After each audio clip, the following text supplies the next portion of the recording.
Baik, selamat pagi anak-anak. Pagi Pak. Semua dalam keadaan sehat. Sehat Pak. Jadi pada hari ini kita akan belajar tentang materi meningkatkan keamanan informasi. Tapi sebelum kita mulai, kita minta satu dari kalian untuk memimpin kita di dalam doa. Karena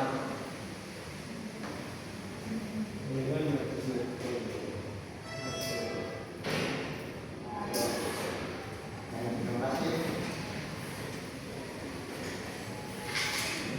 Nah, sebelum kita mulai pembelajaran kita pada hari ini, Pak ini absen terlebih dahulu. Apakah semua hadir? Hadir Pak. Oke, baik.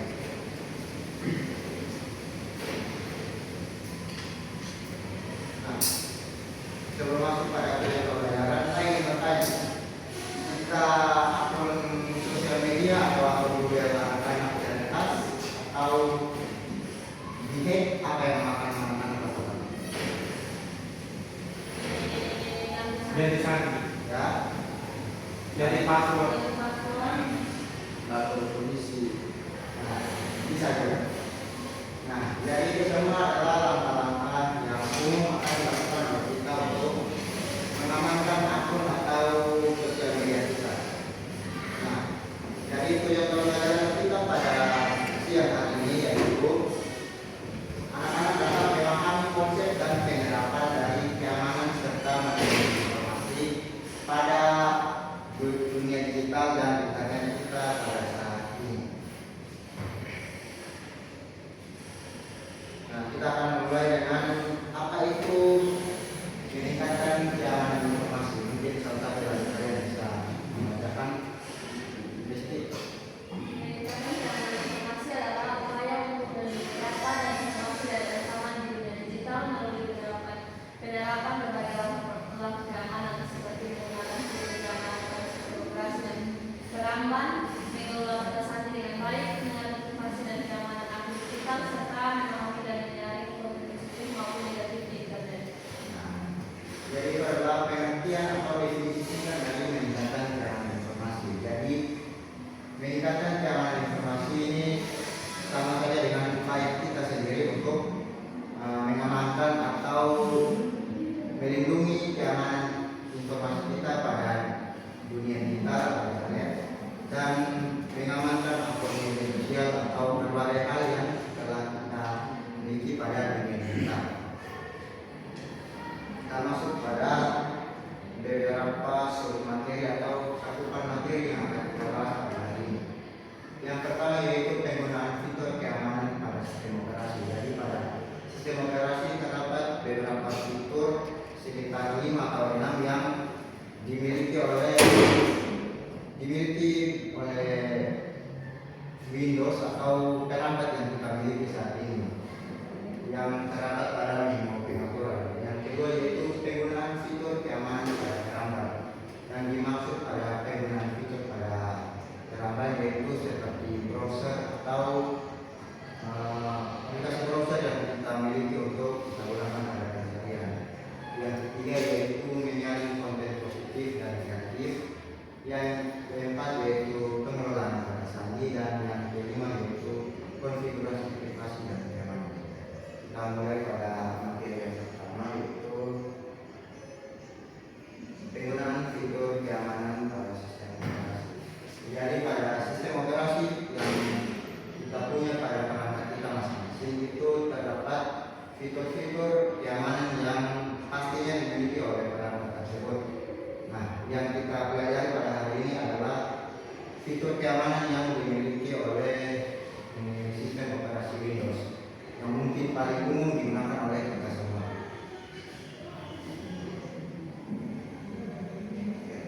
Fitur pertama yang ada pada Windows Security atau sistem keamanan yang dimiliki oleh sistem operasi Windows. Yang pertama yaitu virus entry protection. Nah, fitur ini merupakan fitur yang melindungi perangkat kita, terutama perangkat lunak yang dimiliki oleh perangkat kita dari berbagai virus seperti malware dan virus-virus lainnya yang beredar pada dunia digital yang bisa menyerang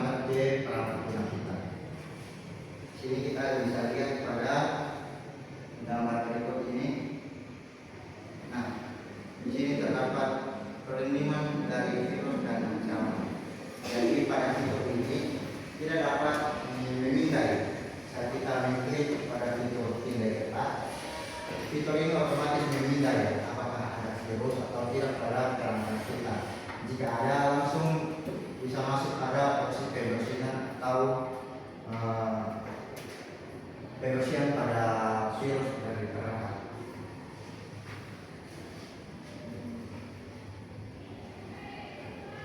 Kita masuk pada bagian yang kedua, yaitu account protection atau perlindungan akun. Nah, fitur ini dia bertujuan untuk melindungi akun Microsoft atau akun sistem operasi kita dari berbagai virus atau ancaman. Yang pertama yaitu hacking, karena berhubungan dengan akun yang dapat mengancam dari akun yaitu hacking. Karena pada dunia kita sekarang ini banyak sekali orang yang menggunakan diri mereka untuk menghack atau membaca orang lain untuk mengambil keuntungan seperti data pribadi mereka atau bahkan bisa merambat sampai ke pendidik atau lain-lain yang lebih privasi lagi.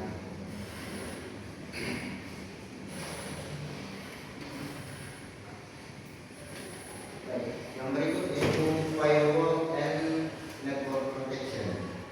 Fitur ini dia berpusat pada perlindungan jaringan pada device kita masing-masing. Jadi firewall dan network protection ini bertujuan untuk melindungi pada perangkat atau browser kita agar dia dapat mencegah virus yang masuk ke perangkat atau browser kita yang bisa merambat ke perangkat lunak terutama. Jadi bisa melindungi perangkat kita dari hacking juga.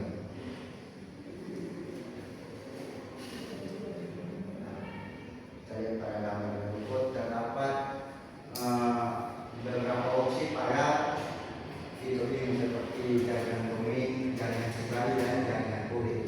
Jika kita mengaktifkan 3 dari 3 fitur tersebut, maka otomatis firewall juga akan melindungi dari 3 domain 3 opsi tersebut seperti jaringan pribadi yang kita gunakan, atau jaringan publik seperti wifi atau internet gratis yang sering kita gunakan. Fitur ini dapat memproteksi kita dari virus-virus yang bisa masuk dari jaringan publik tersebut.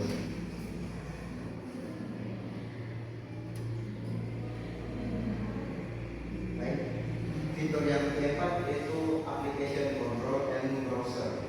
Nah, fitur ini berpusat pada kontrol aplikasi atau browser. Jadi saat anak-anak mendownload aplikasi baru atau mungkin aplikasi yang sudah terinstall dan sudah dimasuki virus, fitur ini akan otomatis mendeteksi dan memberitahukan kepada kita melalui notifikasi bahwa mungkin ada virus pada aplikasi yang sudah kita install atau yang kita install. Jadi dia bisa mengontrol di dalam perangkat kita untuk kita dapat terhindar dari virus-virus yang terdapat pada aplikasi atau aplikasi yang akan kita download. Nah, untuk fitur yang lebih umum telah digunakan pada sekarang yaitu Microsoft Defender, yang pastinya ada pada setiap akun atau perangkat kita yang menggunakan sistem operasi Windows.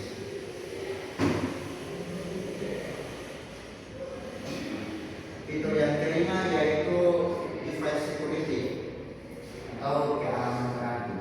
Fitur ini digunakan untuk melindungi perangkat dari serangan perangkat lunak berbahaya seperti yang tadi saya sebutkan, malware atau virus-virus lain yang sudah berkembang pada dunia digital saat ini.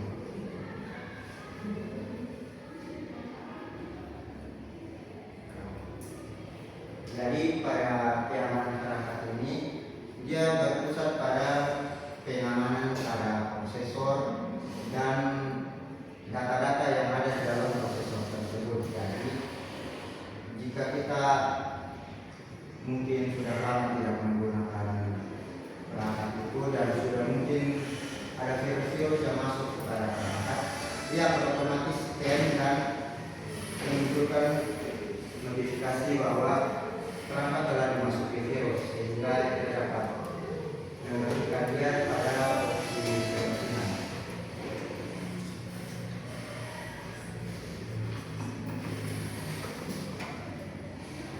Fitur yang pada Windows Security yaitu device performance dan healthy.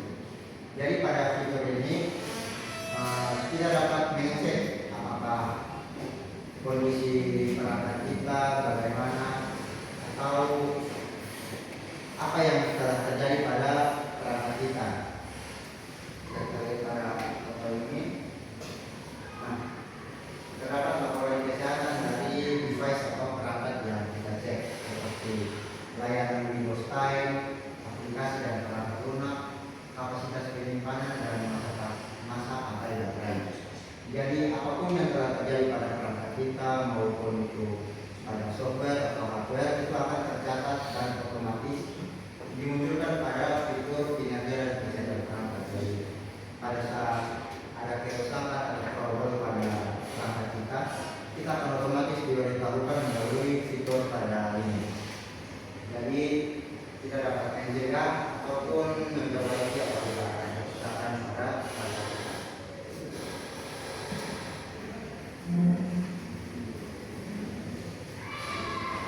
Kita masuk ke materi yang berikut, mungkin adalah memaparkan kita atau mungkin ada yang menanyakan. Kita masuk pada materi yang berikut, yaitu penggunaan fitur keamanan pada perangkat. Nah, penggunaan fitur keamanan pada perangkat ini yaitu bagaimana kita menggunakan fitur yang sudah disediakan pada perangkat atau browser untuk menambah kewaspadaan atau keamanan pada data kita yang berada pada browser. Jadi ketika kita menggunakan browser, kita dapat mengamankan data atau apapun yang kita miliki pada browser dan tidak dicuri atau dimasuki virus.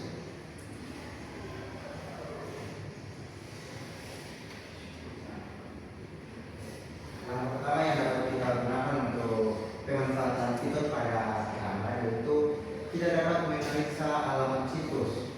Nah, sekarang ini banyak situs yang mungkin alamatnya sama dan hanya berbeda mungkin titik atau penempatan huruf. Kita bisa masuk pada website yang berbeda, contohnya seperti ini. Yang ini merupakan situs dari Bank Media. Dapat kita lihat di sini.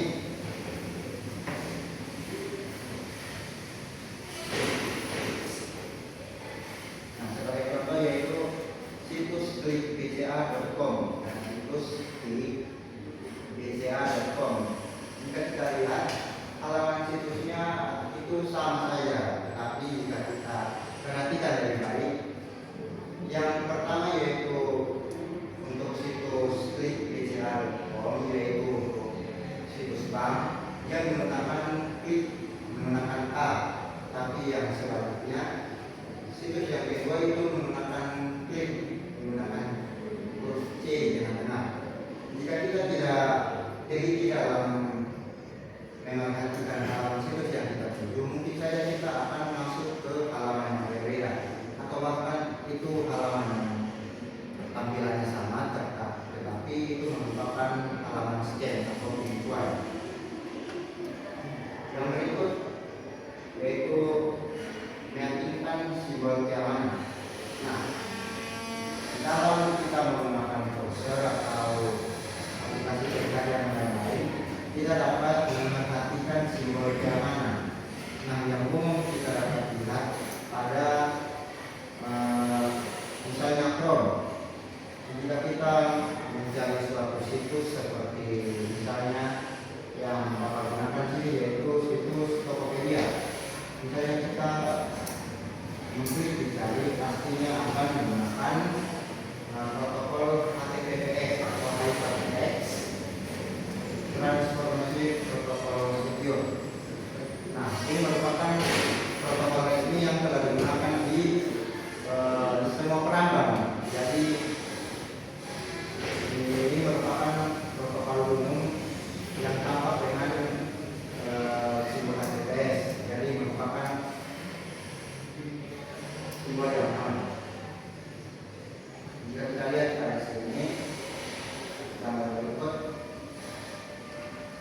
dapat melihat bahwa website yang akan tercatat dalam kondisi aman dan terkunci dari data situs serta izin dapat kita gunakan.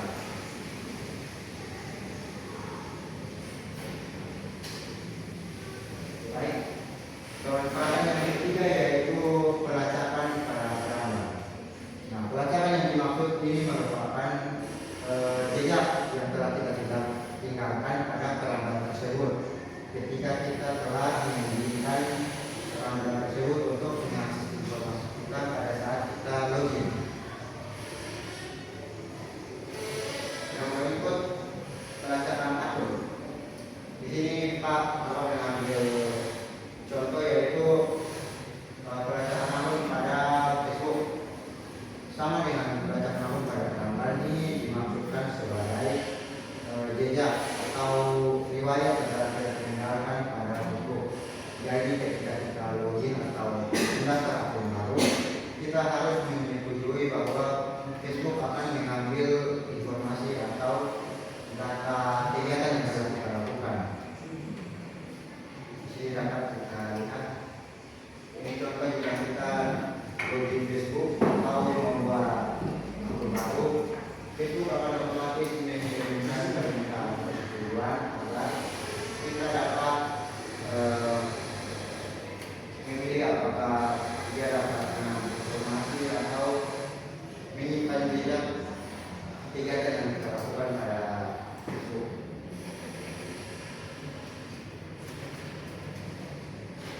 Baik.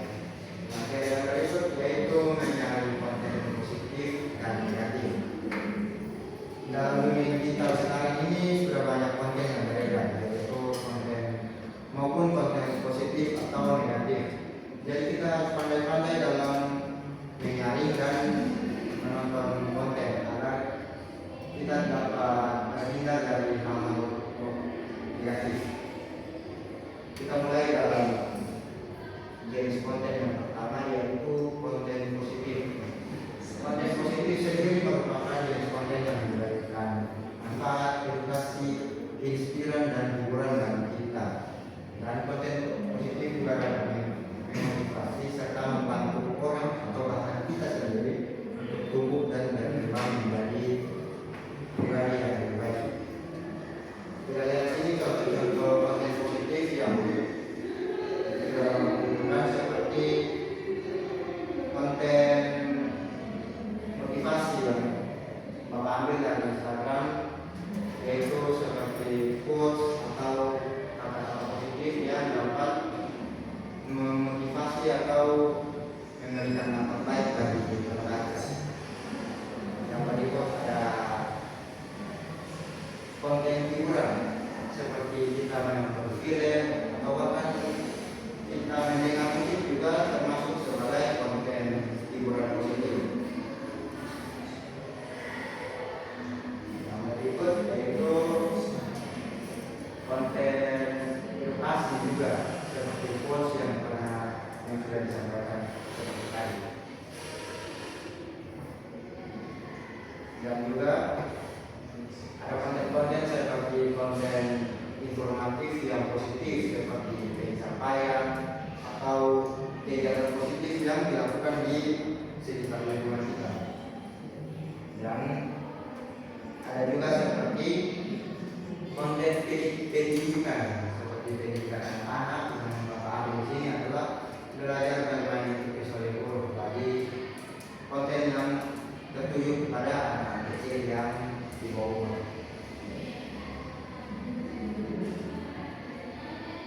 Kita masuk kepada konten negatif. Konten negatif sendiri merupakan jenis konten yang dapat merusak atau merugikan atau memiliki dampak negatif terhadap kita ataupun sesama pemirsa lain. Konten ini seringkali tidak sejalan dengan norma-norma sosial atau bahkan peraturan resmi dari negara. Contoh konten negatif yang mungkin sering kita temui yaitu Bapak ambil contoh sebagai konten kekerasan seksual.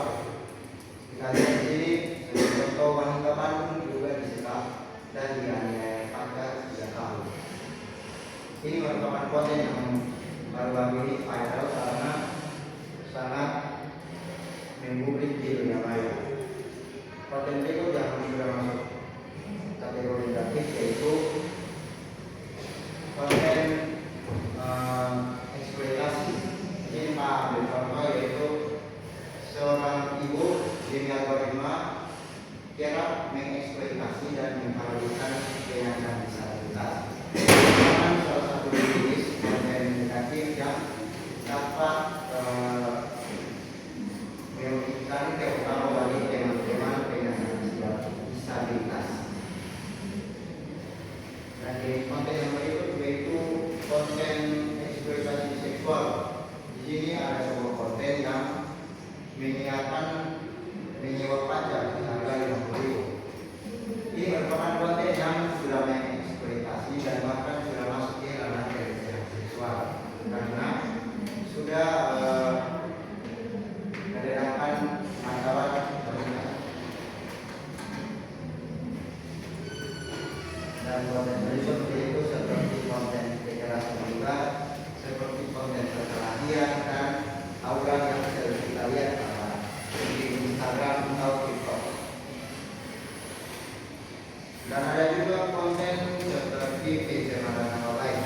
Mungkin anak-anak sudah pernah melihat konten ini di Instagram atau TikTok, yaitu ada seorang ketua BEM dari kota universitas yang mengkritik keras terhadap pemerintah sampai mungkin mencaci maki atau mengatakan kritikan yang terlalu berlebihan. Dan ada juga konten seperti konten tipuan atau hal-hal yang dibuat-buat, seperti ada konten yang sengaja melakukan teror pocong di suatu kampung. Mungkin anak-anak sudah pernah melihat karena ini juga merupakan konten yang masih fresh dan sudah dipublik di beberapa media sosial.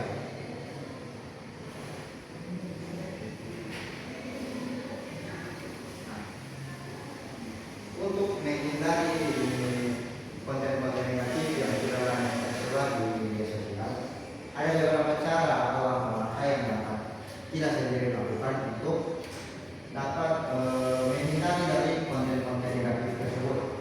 Seperti yang pertama itu kita menggunakan perangkat lunak yang dapat menyaring konten-konten negatif dari mungkin sosial media kita atau browser kita. Ambil contoh yaitu ada dua. Yang pertama yaitu ada Kaspersky Service. Nah, perangkat lunak ini aplikasi ini biasanya digunakan untuk melindungi khususnya perangkat atau device anak-anak agar terhindar dari konten-konten negatif.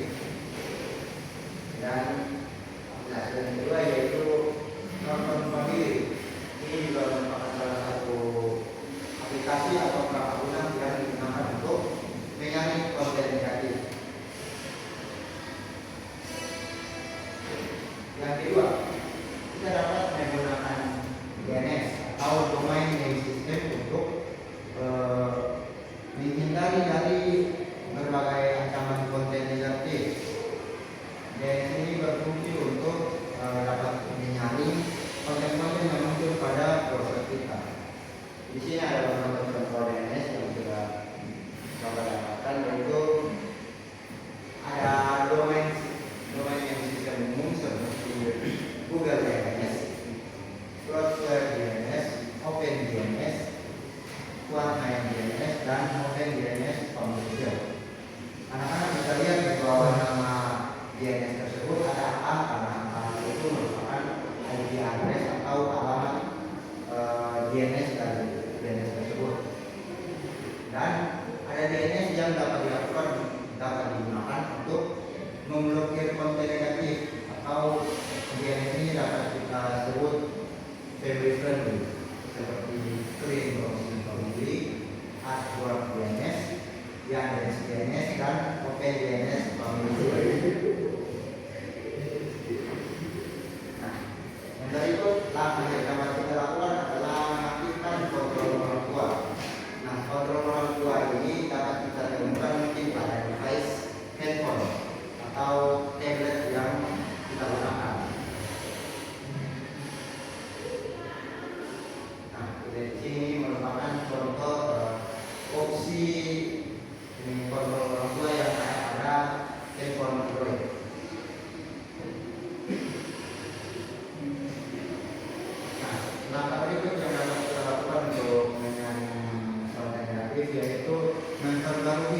guna kita dan aplikasi. Jadi jika kita rutin dalam memperbarui pengguna serta aplikasi yang kita gunakan, itu juga dapat membantu kita untuk menyaring konten negatif yang masuk ke mungkin perangkat atau proses kita, karena saat kita memperbarui otomatis juga akan memperbarui sistem keamanan dan menyaring pada perangkat kita. Itu adalah pendidikan dan kesadaran. Ini merupakan cara pribadi atau dari diri kita sendiri untuk mendidik diri kita agar dapat menyaring dengan mandiri konten yang akan masuk ke perangkat atau browser kita. Dan yang keenam yaitu kita dapat menggunakan sistem pencarian yang aman atau bisa kita katakan family seperti Tidal dan lain-lain.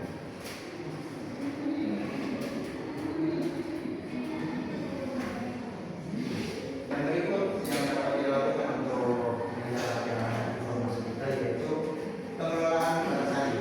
Ini merupakan cara yang tadi kami sudah sebutkan bahwa untuk mengamankan perasaan atau data dalam keamanan informasi kita dapat digunakan pengelolaan kata sandi. Nah, dalam pengelolaan kata sandi kita dapat menggunakan suatu fitur pada perangkat kita yaitu password manager. Dalam password manager ada beberapa hal yang dapat kita lakukan pada password manager untuk pengelolaan kata sandi kita. Yang pertama yaitu membuat akun dan mengaktifkan keamanan tambahan seperti autentikasi dua faktor. Nah, dalam fitur password manager kita dapat menggunakan autentikasi tambahan yaitu autentikasi dua faktor. Jadi saat kita ingin login atau masuk kepada akun kita otomatis harus mendapatkan autentikasi dua langkah untuk dapat masuk ke akun kita. Hal tersebut sangat berguna karena dapat membantu menjaga keamanan akun kita. Yang berikut yaitu menyimpan kata sandi secara otomatis. Nah, fitur dari password manager yang berikut ini, contohnya seperti kita pertama kali memasukkan kata sandi, otomatis password manager akan menyimpan kata sandi yang sudah kita masukkan. Dan yang ketiga yaitu mengisi atau autofill nomor pengguna dan kata sandi akun. Contohnya saat anak-anak sudah pernah login pada akun itu sebelumnya dan ingin login untuk yang kesekian kalinya, kita tidak perlu lagi untuk memasukkan username dan password yang kita punya. Password manager otomatis akan menunjukkan opsi untuk kita tinggal mengklik username atau password yang kita simpan, sehingga kita tidak perlu memasukkan secara otomatis lagi. Yang keempat yaitu mengelola, memperbarui dan mengganti kata sandi yang tersimpan. Jadi bukan hanya akan menyimpan saat pertama kali kita login, tetapi saat kita memperbarui kata sandi tersebut, otomatis juga password manager akan menyimpan kata sandi baru yang telah kita buat. Yang berikut yaitu menghasilkan kata sandi yang kuat dan sulit ditebak. Password manager juga bisa membantu kita dalam menentukan kata sandi. Yang keenam yaitu berbagi akses akun dengan aman tanpa memberikan kata sandi secara langsung. Jadi mungkin apabila kita ingin login ke perangkat yang berbeda, kita tidak perlu lagi memasukkan kata sandi karena otomatis akan langsung terkoneksi. Yang ketujuh yaitu memeriksa kekuatan dan keamanan kata sandi kita. Jadi kata sandi yang sudah kita buat atau kita masukkan, password manager juga bisa memfilter apakah password itu kuat atau gampang bohong. Nah, yang berikut yaitu menyinkronkan kata sandi di berbagai perangkat. Sama seperti tadi, apabila kita memiliki perangkat lebih dari satu, otomatis password manager juga bisa menyinkron. Jadi jika kita di perangkat lain, kita tidak perlu lagi memasukkan. Yang kesembilan yaitu menggunakan aplikasi mobile untuk mengakses kata sandi kapan saja. Yang ke-10 yaitu mengintegrasikan password manager dengan browser agar lebih praktis. Jadi saat kita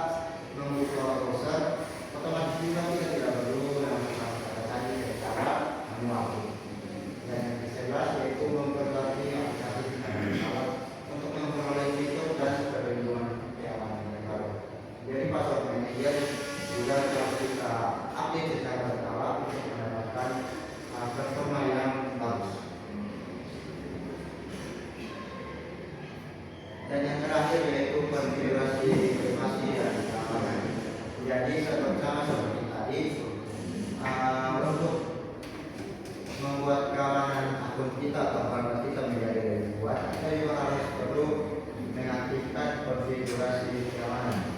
Yang pertama yaitu menggunakan kata sandi yang kuat. Yang kedua yaitu autentikasi dua faktor sama seperti tadi. Ini akan membuat akun kita memerlukan dua langkah untuk masuk ke akun kita. Yang ketiga yaitu keterangan privasi. Untuk menjaga keamanan atau keamanan perangkat atau keamanan informasi yang kita miliki, kita juga dapat mengatur keamanan privasi. Ini umumnya dapat kita lakukan pada sosial media.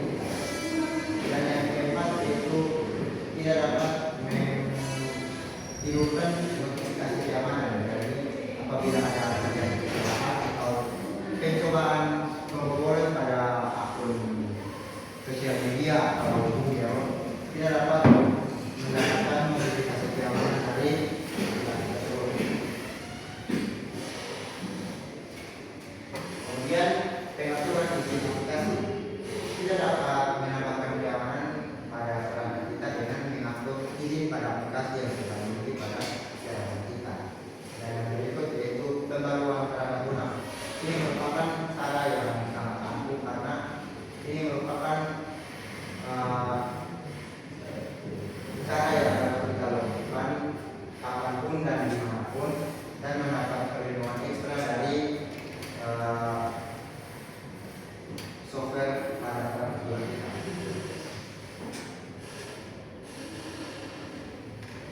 Nah, dan yang terakhir kita dapat melakukan backup data seperti mengupload pada OneDrive atau Google Drive pada data-data yang kita miliki. Dan yang terakhir yaitu pengaturan lokasi agar kita dapat melindungi keamanan informasi kita dengan tidak memberitahukan lokasi kita kepada siapapun.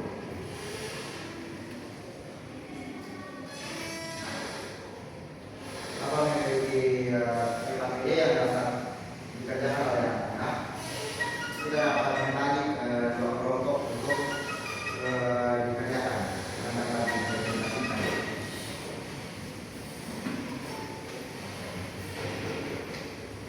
Jika ada yang ingin ditanyakan langsung bisa mengangkat tangan.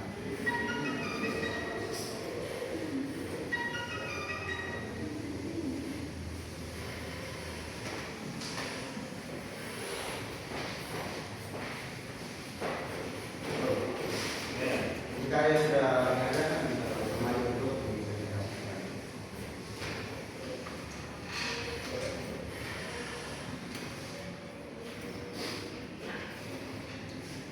Terima kasih. Studi kasus final yang dalam maksud yang sama untuk akun kemarin kesadaran dan TikTok. Suatu hari ia menerima pesan melalui email yang kita boleh ulang di akun Google melalui sebuah tautan. Tanpa memeriksa alamat tersebut, Nino langsung memasukkan email dan password. Beberapa jam kemudian akun Instagram, email dan TikTok miliknya tidak dapat diakses. Pertanyaannya yang pertama, apa penyebab akun Nina diretas? Penyebab akun Nina diretas karena Rina mengikuti tautan yang ada di situ yang berupa tautan palsu. Terus dia memasukkan data wajah tanpa memeriksa situs. Yang kedua, bagaimana keamanan yang harus diperhatikan sebelum login ke suatu website. Ini protokol keamanan HTTPS atau simbol gembok di browser. Yang ketiga, mengapa penggunaan password yang sama berbahaya? Jawabannya, jika satu akun bocor, semua akun lain ikut diretas. Yang keempat, teruskan dengan 4 cara agar akun tetap aman. Yang pertama, gunakan password yang berbeda-beda di setiap akun. Yang kedua, aktifkan autentifikasi 2 faktor. Yang ketiga, jangan sembarangan mengklik tombol asing. Yang keempat, rutin memperbarui password secara berkala. Pertanyaan yang kelima, apakah penting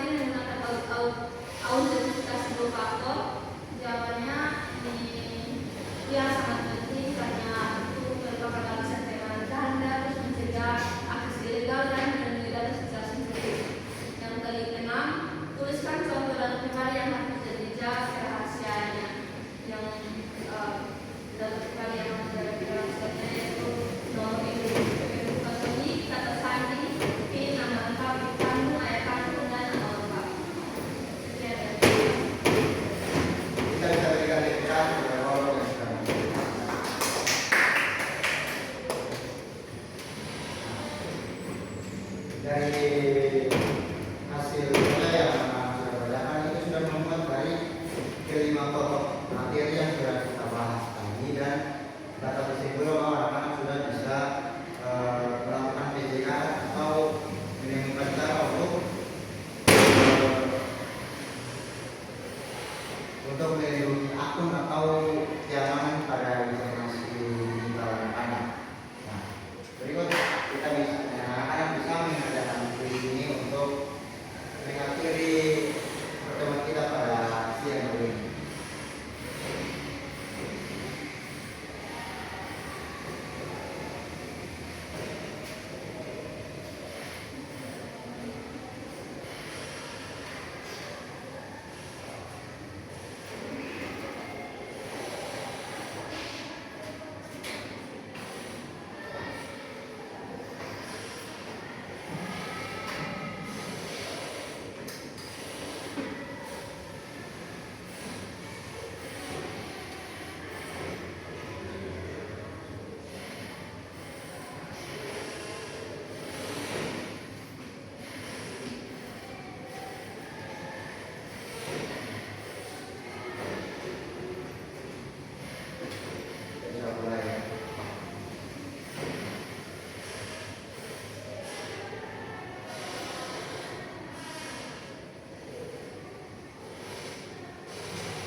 dan keperluan informasi merupakan upaya untuk menggunakan data dan akses yang tidak sah, penyalahgunaan maupun kejahatan.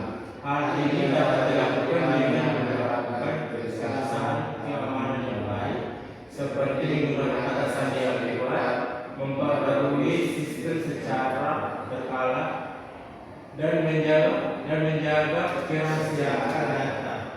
Dengan demikian, kerahasiaan integrasi dan kesejahteraan informasi dapat terjaga sehingga lebih aman dan dapat digunakan dengan baik.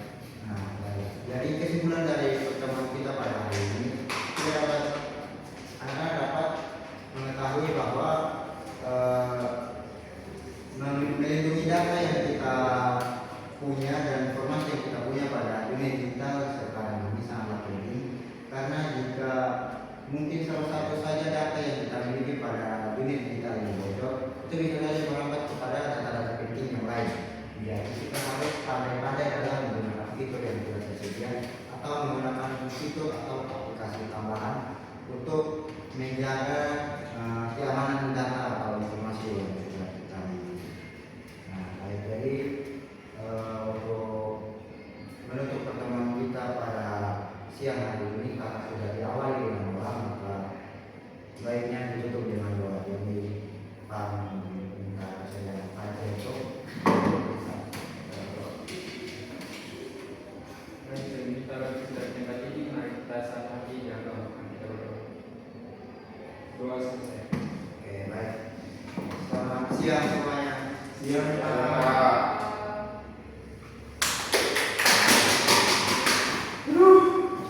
Bukan 3 bulan ini. mulai so. 45 weh. Takut cepat habis taruh kami.